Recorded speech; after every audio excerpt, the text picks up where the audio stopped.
Poco M3 mobile ফোনটিতে charge উঠতেছে না। তো আমরা কিভাবে সমাধান করব সেটা আমি দেখাচ্ছি। আমি চার্জারটা লাগিয়ে নিলাম। এই যে দেখুন কোনো প্রকারের চার্জিং শো করতেছে না। তো যেহেতু চার্জিং শো করতেছে না সেক্ষেত্রে আমরা কি করব, এই যে চার্জিং যে পোর্টটা আছে এখানে দেখব যে লাইন পাই কিনা, চার্জিং কানেক্টরে লাইন আসে কিনা। আমরা মিটার দিয়ে মেপে দেখব। তো লাইনে আছে, এখানে দেখতে পারতেছেন লাইন আছে। তো এবার আমরা রিবনটা মেপে দেখব।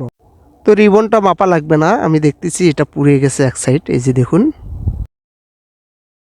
এটা আর মাপা লাগবে না। তো এটা আমরা বাইপাস করব।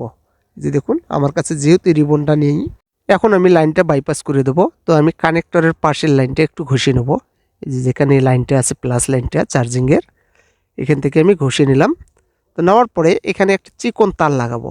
যে দেখুন আমি একটা চিকন তার লাগিয়ে নিচ্ছি, কারণ এই তারটাই রিবনের কাজ করবে। যে সাইডটা পুড়ে গেছে সেটা এটা বাইপাস হিসেবে কাজ করবে। যে দেখুন আমি মাদারবোর্ডের সাইডটাও একটু ঘষে নিলাম। নেওয়ার পরে এখানে আমি একটু সোল্ডারিং করে নেব। তারপরে এখানে আমি তারের অপর পৃষ্ঠার লাইনটা ওটা আমি লাগিয়ে দেবো। এই যে দেখুন হয়ে গেল কাজটা। তারটা ঠিকঠাকভাবে রাখতে হবে যেন ছিঁড়ে না যায়। এরপরে আমরা রিবনটা লাগিয়ে দেব, কারণ রিবন দিয়ে মাইক্রোফোনের লাইন, স্পিকারের লাইন গেছে, নেটওয়ার্কের লাইন আছে। তো এবার আমরা চার্জারটা লাগিয়ে দেখব চার্জ উঠে কিনা। এই যে দেখুন চার্জ উঠতেছে, একদম ঠিক হয়ে গেছে এটা।